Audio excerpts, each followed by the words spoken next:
देखो इधर हम सब क्या पढ़ेंगे आज? परमाणु की संरचना पढ़ेंगे, स्ट्रक्चर ऑफ एटम। ठीक, तो जाओ इधर।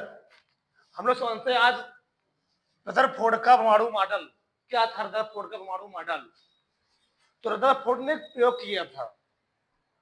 ठीक, रदरफोर्ड ने प्रयोग किए थे अल्फा प्रकीर्णन। कौन सी? अल्फा प्रकीर्णन का। उसके आधार पर उन्होंने कुछ निष्कर्ष निकाल रहे थे। ठीक ना? निष्कर्ष क्या निकाले कि जो इलेक्ट्रॉन होते हैं वह नाभिक के चारों तरफ वृत्ताकार कक्ष में करते हैं, चक्कर लगाते हैं, घूमते हैं। कौन घूमते हैं? इलेक्ट्रॉन। और नाभिक की खोज किसने किया था? रदरफोर्ड ने किया था। लिखो, लिखो तुम्हें।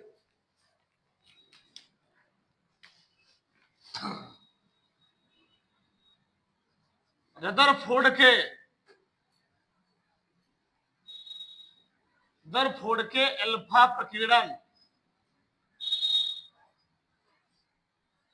रदरफोर्ड के अल्फा प्रकीर्णन प्रयोग, रदरफोर्ड के अल्फा प्रकीर्णन के प्रयोग पर आधारित प्रमुख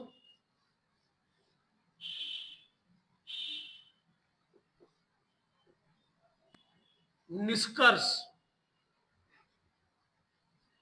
प्राप्त होते हैं,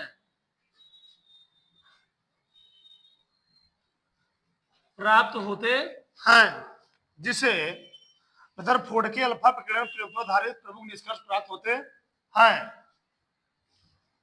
जिसे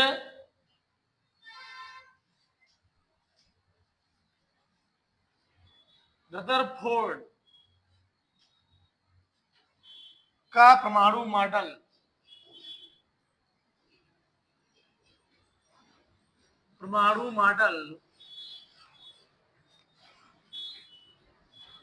कहते हैं।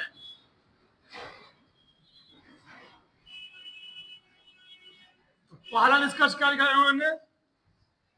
पहला निष्कर्ष ये निकाला कि जो इलेक्ट्रॉन होते हैं वह नाभिक के चारों तरफ किसमें? वृत्ताकार कक्षाओं में चक्कर लगाते हैं। लिखो, परमाणु अति सूक्ष्म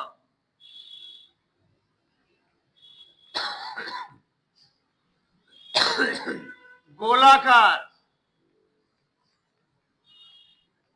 परमाणु अति सूक्ष्म गोलाकार विद्युत उदासीन होता है।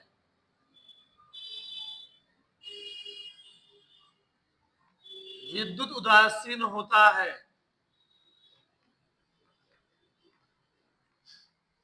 जिसने कहा? रदरफोर्ड ने कहा। पहला पॉइंट क्या है? परमाणु अति सूक्ष्म होता है, वो छोटा होता है, गोलाकार होता है, सर्कुलर होता है और विद्युत उदासीन होता है। मतलब इस पर कोई आवेश नहीं होता। परमाणु पर कुल आवेश 0 होता है, शून्य होता है। ठीक, तो लिखो,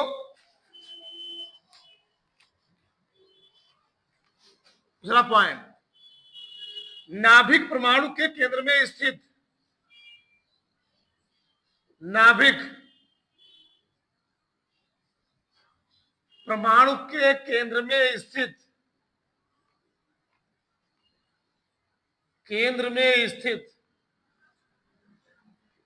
धनावेशित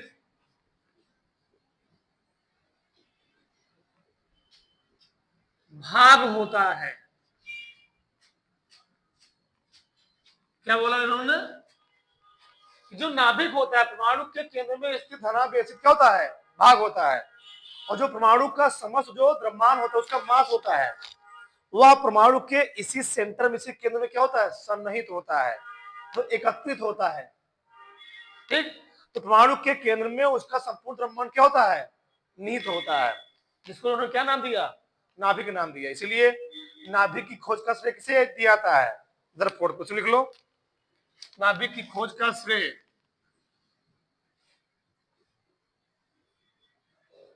नाभिक की खोज का श्रेय रदरफोर्ड को दिया जाता है। ध्यान रखना, नाभिक खोज सुनेंगे रदरफोर्ड ने किया था करना चाहिए। ठीक, अगला क्या बताएंगे उन्होंने, जो इलेक्ट्रॉन होता है वह नाभिक की चौदह कैसे वृत्ताकार कक्षाओं में चक्कर लगाता है। इलेक्ट्रॉन नाभिक की चौदह कहां चक्कर लगाता है, वृत्ताकार कक्षाओं में। अगर लिखो, इलेक्ट्रॉन नाभिक के चारों तरफ, इलेक्ट्रॉन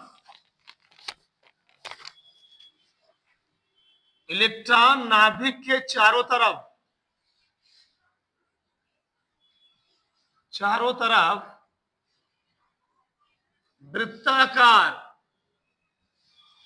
वृत्ताकार कक्षाओं में चक्कर लगाता है। ठीक, जिसने कहा रदरफोर्ड ने कहा, क्या कहा कि इलेक्ट्रॉन जो होता है वह नाभिक के चारों तरफ चक्कर लगाता है, वृत्ताकार कक्षाओं में चक्कर लगाता है। ठीक, आगे लिखो,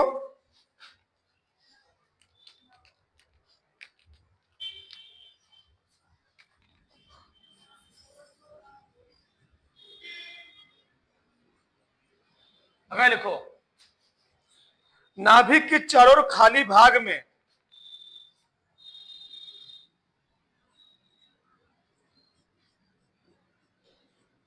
नाभिक के चारों ओर स्थित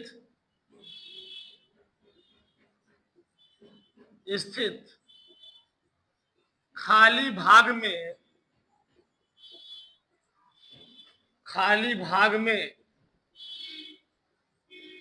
इलेक्ट्रॉन भरे होते हैं।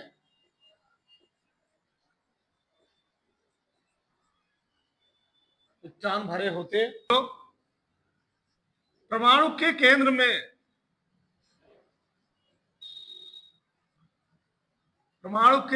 में एक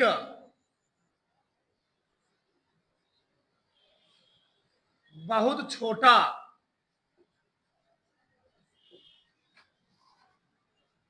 कठोर धनावेशित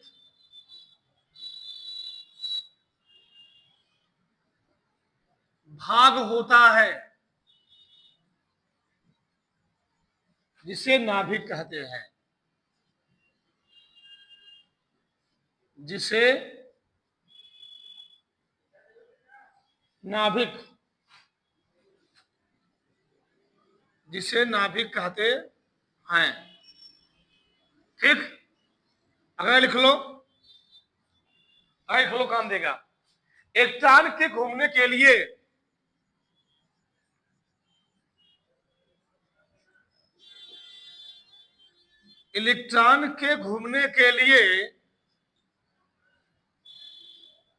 घूमने के लिए आवश्यक अभिकेंद्र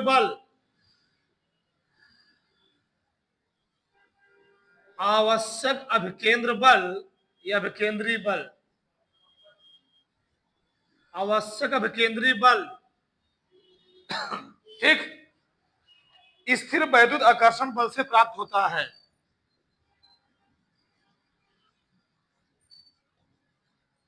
स्थिर वैद्युत आकर्षण बल से प्राप्त होता है।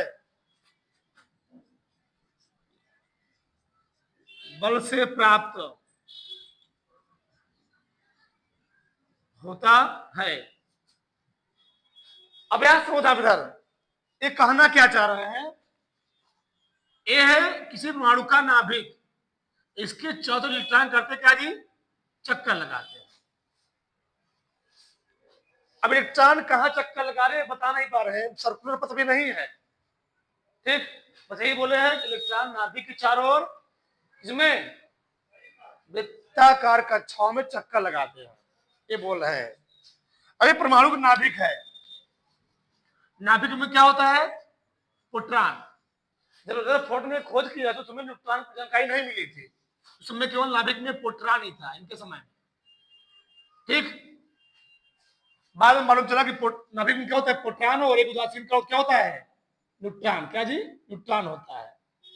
और जो रदरफोर्ड साहब थे, उन्होंने खोज किया, इनका जो सिद्धांत था इसको हम लोग बोलते हैं वाटर मिलन सिद्धांत। क्या होते हैं? वाटर मिलन सिद्धांत, तरबूजे का सिद्धांत बोलते हैं। क्यों बोलते हैं? जो तुम लोग देखो तरबूजे, देखो तरबूजा, तरबूजे का जो लाल वाला भाग होता है, लाल वाला भाग, वो इन्होंने माना परमाणु का नाभिक, और जो जो बीज वाला काला काला भाग होता है ना, उन्होंने क्या माना? वो इलेक्ट्रॉन माना। इलेक्ट्रॉन धसे होते हैं, ऐसे दूरी दूरी पर धसे होते हैं। किसने माना? रदरफोर्ड ने माना। अब उन्होंने बताया परमाणु अति सूक्ष्म गोलाकार था, उदासीन होता है। जो परमाणु होता है ये अति सूक्ष्म होता है, गोलाकार होता है। अगला, नाभिक परमाणु के केंद्र में धनावेशित क्या होता है? नाभिक परमाणु के केंद्र में स्थित धनावेशित क्या होता है? भाग होता है। मतलब नाभिक पर कौन चार्ज होता है? Positive charge. कौन चार्ज होता है जी? पॉजिटिव चार्ज होता है, ठीक। क्यों? अब इसके आधार पर इन्होंने बताया कि इलेक्ट्रॉन जो वृत्ताकार कक्षाओं में चक्कर लगाता है, इलेक्ट्रॉन के घूमने के लिए आवश्यक जो अभिकेंद्री बल होता है, अभिकेंद्री बल किसे कहते हैं? किसी भी, जब कोई कण किसी वृत्ताकार मार्ग में गति करता है तो उस पर एक बल काम करता है केंद्र की, जिसको हम लोग कहते हैं क्या? हम अभिकेंद्री बल। जो इलेक्ट्रॉन नाभिक के चारों तरफ वृत्ताकार कक्षाओं में घूम रहा है, तो क्यों घूम रहा है? क्योंकि उस इलेक्ट्रॉन घुमाने के लिए एक बल काम करता है, उसको हम लोग कहते हैं क्या? अभिकेंद्री बल। तो अभिकेंद्री बल कहां से मिलता है? स्थिर वैद्युत आकर्षण बल से प्राप्त होता है। स्थिर वैद्युत आकर्षण बल क्या होता है? जो इलेक्ट्रॉन होता है उस पर नेगेटिव चार्ज होता है, और नाभिक में क्या होता है? प्रोटॉन होता है। इनमें क्या होता है? नाभिक में प्रोटॉन, उस पर पॉजिटिव चार्ज, इलेक्ट्रॉन पर नेगेटिव चार्ज, इनमें आकर्षण बल काम करता है।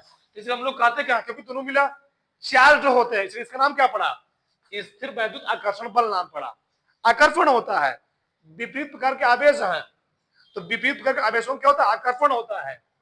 स्थिर वैद्युत आकर्षण बल, इसी कारण क्या होता है? जो इलेक्ट्रॉन होता है नाभिक की चारों तरफ क्या करता है? चक्कर लगाता है, घूमता रहता है। तो मतलब नाभिक को, इलेक्ट्रॉन को नाभिक की चारों तरफ घुमाने के लिए तो कौन आवश्यक होता है? ये दो बल क्या होते हैं? आवश्यक होते हैं। अभिकेंद्री बल कौन सा? स्थिर वैद्युत आकर्षण बल। इसी कारण इलेक्ट्रॉन का होता है नाभिक की चारों तरफ क्या करता है? चक्कर लगाता रहता है। ये कौन कह रहा है? रदरफोर्ड साहब। ये नहीं सिद्ध कर पाए, बाद में मालूम चला क्या कमियां क्या थी इनमें। कमियां, कुछ कमियां थी। कमियां थी, ये बोल रहे हैं इलेक्ट्रॉन नाभिक के चारों तरफ वृत्ताकार कक्षाओं में चक्कर लगाता है। ये पहली कमी थी इनकी।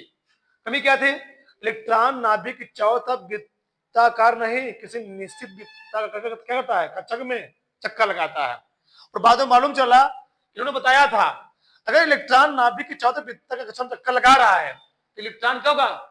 जिस कक्षक में चारों चक्कर लगा रहा है तो क्या करेगा? उस कक्षा में चक्कर लगाते समय वह अपनी ऊर्जा कुछ खो रहा होगा।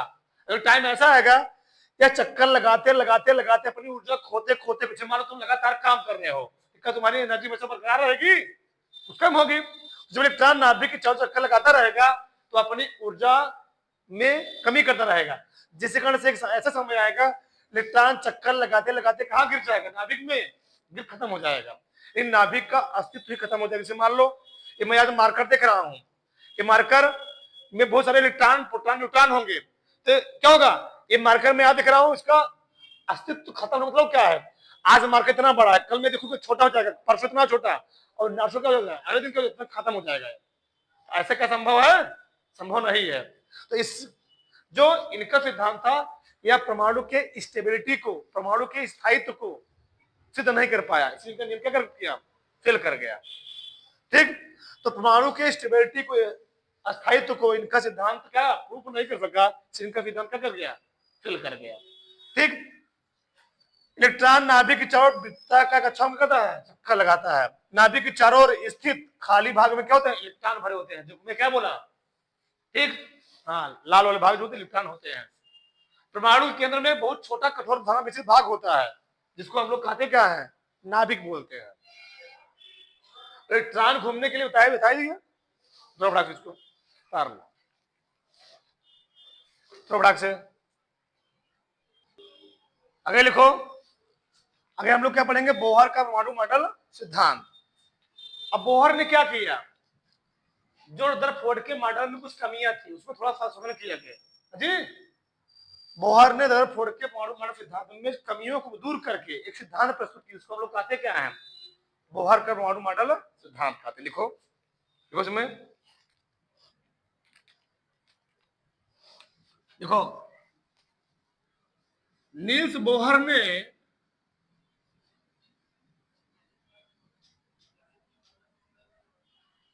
नील्स बोहर ने 1913 ईस्वी में रदरफोर्ड के परमाणु मॉडल रदरफोर्ड के परमाणु मॉडल सिद्धांत रदरफोर्ड के परमाणु मॉडल सिद्धांत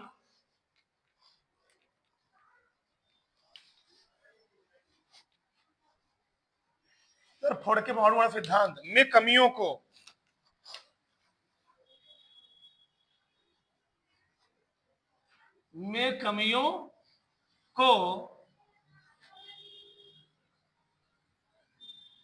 प्लांक के क्वांटम सिद्धांत के आधार पर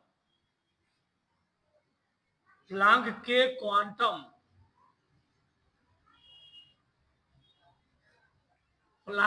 क्वांटम सिद्धांत नील्स बोहर ने 1913 ईस्वी में रदरफोर्ड के परमाणु मॉडल सिद्धांत में कमियों को प्लांक के क्वांटम सिद्धांत के आधार पर दूर करके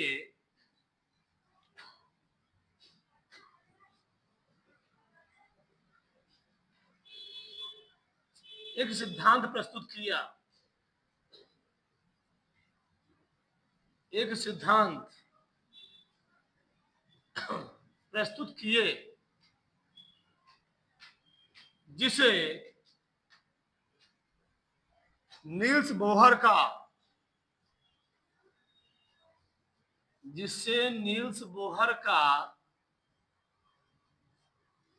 परमाणु मॉडल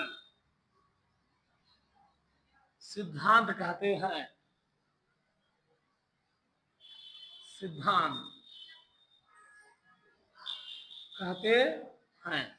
सही है। तो नील्स बोहर ने 13 ईस्वी में रदरफोर्ड के परमाणु सिद्धांत में कमियों को प्लांक क्वांटम सिद्धांत के आधार पर दूर करके एक सिद्धांत प्रस्तुत, जिसको हम कहते क्या जी, नील्स बोहर का परमाणु मॉडल सिद्धांत कहते हैं। क्या दूर किया इन्होंने बताया इलेक्ट्रॉन नाभिक के चारों तरफ वृत्ताकार नहीं लेकिन निश्चित वृत्ताकार कक्षों में करते हैं, चक्कर लगाते हैं। पहला पॉइंट लिखो, पहला पॉइंट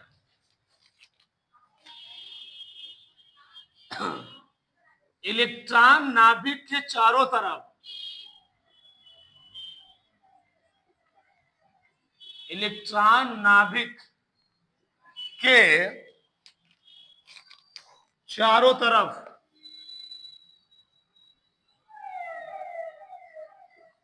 एक निश्चित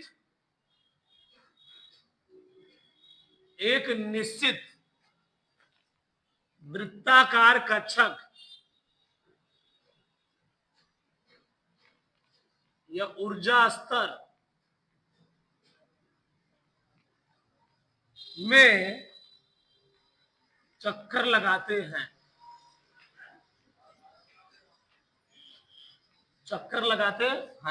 तो क्या बोला जी, इलेक्ट्रॉन नाभिक के चारों तरफ निश्चित वृत्ताकार कक्षक में ऊर्जा स्तर करते हैं, चक्कर लगाते हैं।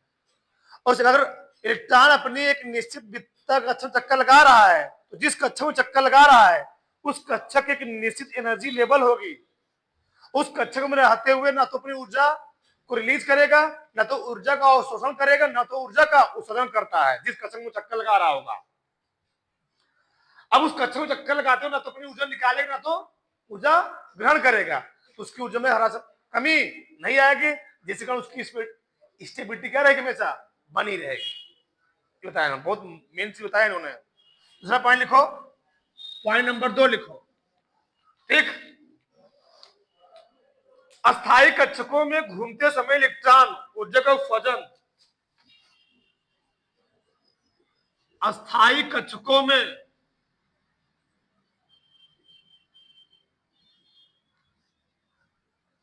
अस्थायी कक्षकों में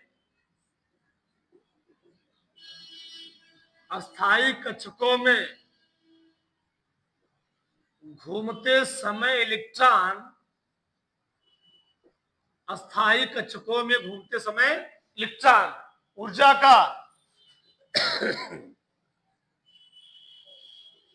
का शोषण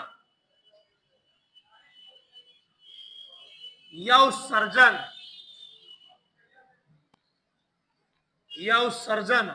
नहीं करता है,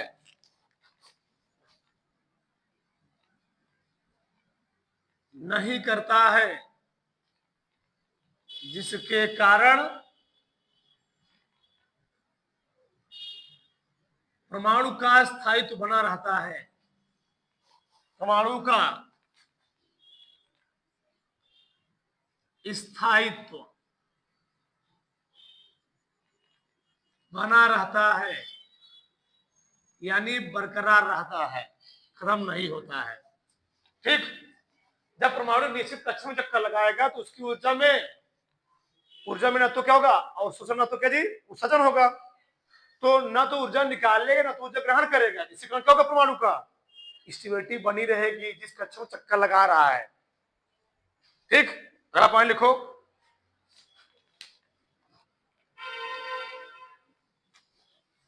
इन कक्षाओं में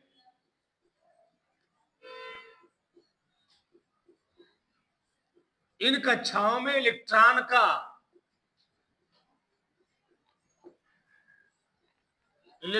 का कोणीय संवेग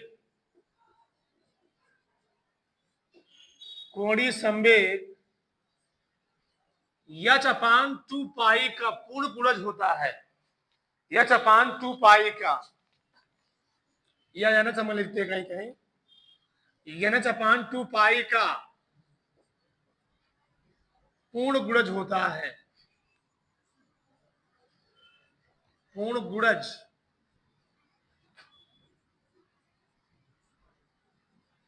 होता है। मतलब जिस निश्चित कक्षा में इलेक्ट्रॉन चक्कर लगा रहा होगा उसका जो कोणीय संवेग एंगुलर मोमेंटम होगा वो भी क्या होगा, निश्चित होगा। n का मान 1 रखोगे, 2 रखोगे, सब कांस्टेंट आएंगे। यानी हर कक्षा की अपनी एक एनर्जी लेवल होगी, एक ऊर्जा स्तर होगी, और उसी ऊर्जा स्तर में इलेक्ट्रॉन क्या करेगा जी, उस ऊर्जा स्तर में इलेक्ट्रॉन चक्कर लगा रहा होगा उसका कोणीय संवेग भी क्या होगा, नियत होगा। यानी कोणीय संवेग हर कक्षक अपना अलग अलग होगा, और हर कक्षकों की एनर्जी लेवल भी क्या होगी, अलग अलग होगी। एनर्जी क्या होगी, अलग अलग होगी, हर कक्षकों की अलग अलग होगी। ठीक, बताएंगे भैया। अगर लिखो पॉइंट नंबर 4 लिखो, पॉइंट नंबर 4,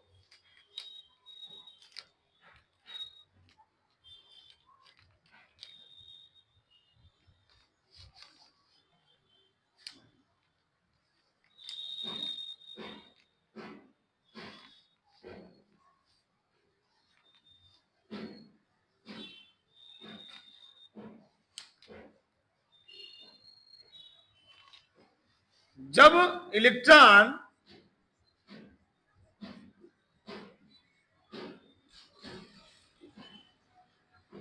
निम्न ऊर्जा स्तर से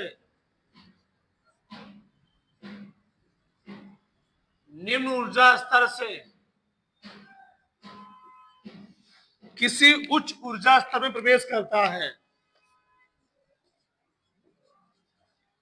किसी उच्च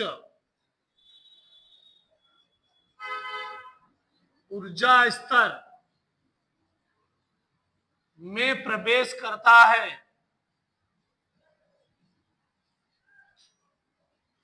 तो वह ऊर्जा का शोषण करता है, तो वह ऊर्जा का शोषण, ऊर्जा का शोषण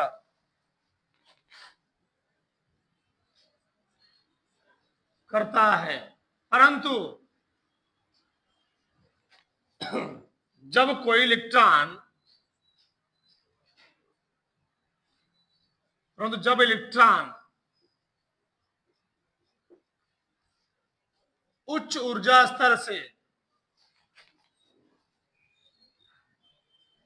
उच्च ऊर्जा स्तर से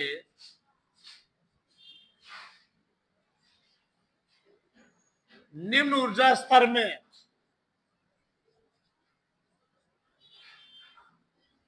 निम्न ऊर्जा स्तर में प्रवेश करता है,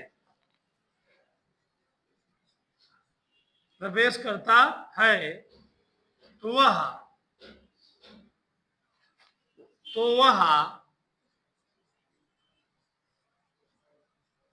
ऊर्जा का उत्सर्जन करता है, ऊर्जा का उत्सर्जन करता है,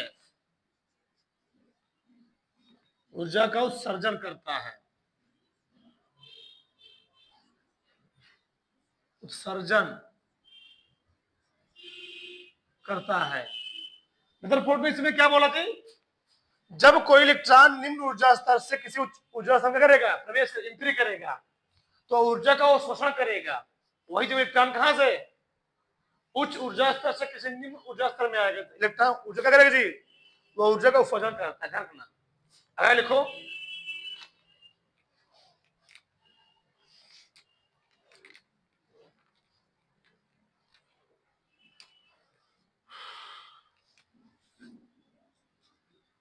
परमाणु में इलेक्ट्रॉन हमेशा, परमाणु में इलेक्ट्रॉन हमेशा, परमाणु में इलेक्ट्रॉन हमेशा निम्नतम ऊर्जा वाली कक्षाओं में,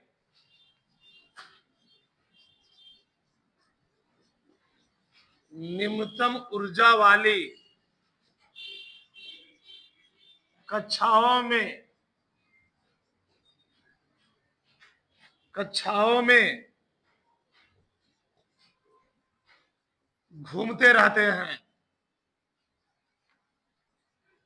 घूमते रहते हैं। इसे परमाणु का मूल अवस्था कहते हैं, इसे परमाणु का मूल अवस्था, इनिशियल स्टेट, इसे परमाणु का मूल अवस्था कहते हैं।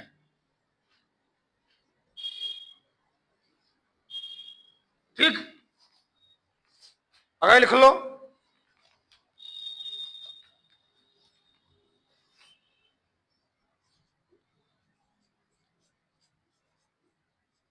इन परमाणु कक्षकों को, इन परमाणु कक्षकों को क्रमशः केएलएम को क्रमशः के एल एम एन या 1 2 3 4 आदि द्वारा प्रदर्शित करते हैं, आदि द्वारा प्रदर्शित करते हैं, जिसमें इलेक्ट्रॉनों की संख्या, जिसमें इलेक्ट्रॉनों की संख्या, इलेक्ट्रॉनों की संख्या 2n स्क्वायर के अनुसार भरी जाती है, भरी जाती है।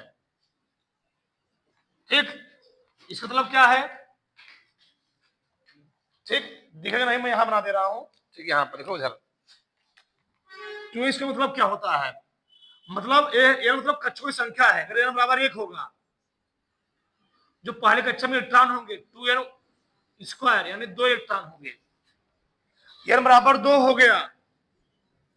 दूसरे कक्षा में जो इलेक्ट्रॉन होगा 2 का स्क्वायर 8 इलेक्ट्रॉन हो गया, n बराबर 3 हो गया। तीसरे कक्षा में जो इलेक्ट्रॉन होगा 3 स्क्वायर 3 3 18 इलेक्ट्रॉन हो गया, n बराबर 4 हो गया, 2 गुणे 4 का स्क्वायर 32 इलेक्ट्रॉन हो गया। यानी वो नील्स बोहर सिद्धांत से ये मालूम चला कि पहले कक्षा में हम लोग कितने इलेक्ट्रॉन भर सकते हैं, 2 इलेक्ट्रॉन, दूसरे में 8 इलेक्ट्रॉन, तीसरे में 18 इलेक्ट्रॉन और चौथे में 32 इलेक्ट्रॉन। और इन कक्षकों को हम लोग दिखाते किससे हैं, केएलएमएन से। किसे, नाभिक है, इसमें प्रोटॉन न्यूट्रॉन होगा, 1 कक्षक 2 कक्षक 3 कक्षक 4 कक्षक। ठीक, इसको हम जो दिखाते हैं पहले कक्षक हम लोग दिखाएंगे कैसे, के एल एम ये ऐसे चलता जाएगा। तुम्हारा मन कैसे दिखा दो 1 2 3 से, 1 2 3 4 से, जो समय इलेक्ट्रॉनों संख्या होती है। ठीक, पहले कक्षा में कितने इलेक्ट्रॉन होंगे, 2, कितने जी, 2 इलेक्ट्रॉन, ध्यान रखना। पहले में 2, फिर 8, फिर 16, फिर 32 इलेक्ट्रॉन भरेंगे। सब कौन कह रहा है, सब कह रहे हैं बोरबरी साहब। तो बोरबरी साहब ने क्या बोला, इलेक्ट्रॉन नाभिक के चारों तरफ एक निश्चित वृत्ता कक्षक में चक्कर लगाता है। मतलब इन्हें एक उल्टा सीधा किसी कक्ष में चक्कर लगाए नहीं, एक निश्चित पर्टिकुलर कक्ष में चक्कर लगाएगा। अगला क्या है, अस्थायी कक्षकों में घूमते समय इलेक्ट्रॉन ऊर्जा का ना तो अवशोषण करेगा ना तो उत्सर्जन करता है। यानी जिस कक्षक में इलेक्ट्रॉन चक्कर लगा रहा होगा उसका एक अपना खुद का स्वयं का एनर्जी होगा, और वह उस कक्षक में चक्कर लगाते समय ना तो ऊर्जा का शोषण करेगा ना तो ऊर्जा का उत्सर्जन करेगा। तो मान लो कोई इलेक्ट्रॉन यहाँ पर इसकी ऊर्जा 20 जूल है और कोई इलेक्ट्रॉन यहाँ पर इसकी ऊर्जा कितनी है, 40 जूल है। तो इस कक्षक में वही इलेक्ट्रॉन चक्कर लगाएंगे जिसकी ऊर्जा कितनी होगी, 40 जूल होगी। मतलब यहाँ पर 35 वाला 39 वाला 38 वाला नहीं आएगा, यानी उसमें कोई कक्षक नहीं होगा। इसकी ऊर्जा 20, इसकी 40, इसकी 60, इसकी 80। जो 75 वाला होगा वो इसके 14 चक्कर नहीं लगा रहा होगा। तो जिसकी ऊर्जा 20 होगी इसमें चक्कर लगाएगा, जिसकी 40 होगी इसमें चक्कर लगाएगा, जिसकी 60 होगी इसमें चक्कर लगाएगा, जिसकी 80 होगी इसमें चक्कर लगाएगा। मतलब इलेक्ट्रॉन एक निश्चित कक्षा में चक्कर लगाएगा। अब बताओ यहाँ पर ऊर्जा 20 जूल है, यहां से कोई इलेक्ट्रॉन जाना चाह रहा है, इसमें जाना चाह रहा है।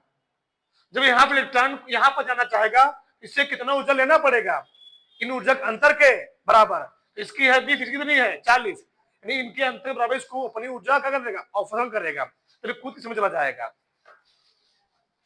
अब मान लो यहां से कोई नीचे आना चाह रहा है तो अपनी ऊर्जा क्या करेगा, निकालेगा, तब इसमें पहुंच पाएगा, नहीं तो आ नहीं पाएगा। इन कक्षकों में इलेक्ट्रॉन का कोणीय संवेग क्या होता है, m/2 क्या होता है, पूर्ण गुणज होता है। क्या होता है जी, पूर्ण गुणज होता है। जब इलेक्ट्रॉन निम्न ऊर्जा स्तर के समय उच्च ऊर्जा स्तर में करता है, प्रवेश करता है, तो वह ऊर्जा का क्या करता है, निम्न से उच्च में जाएगा तो ऊर्जा लेना पड़ेगा, और उच्च से कहां आएगा, निम्न में आएगा, ऊर्जा देना पड़ेगा। परंतु जब इलेक्ट्रॉन उच्च ऊर्जा स्तर से कहा था निम्न ऊर्जा स्तर में करता क्या है, तो वह ऊर्जा का उत्सर्जन करता है। परमाणु में इलेक्ट्रॉन हमेशा क्या होता है, निम्नतम ऊर्जा वाली कक्षाओं में घूमते रहते हैं, जिसे हम लोग कहते क्या है, इसे परमाणु का मूल अवस्था कहते हैं। ठीक, इन परमाणु कक्षकों को क्रमशः हम लोग दिखाते हैं केएलएमएन से, या 1 2 3 4 क्या कहते हैं जी, इसको हम प्रदर्शित करते हैं। ठीक, जिसमें इलेक्ट्रॉन क्या होते हैं, जिसमें इलेक्ट्रॉन संख्या 2n स्क्वायर के अनुसार होती है। बनाओ फटाक से पूरा 18 हो गया, पर 18 पहन लो। ठीक, तो फटाक इसको फटाक से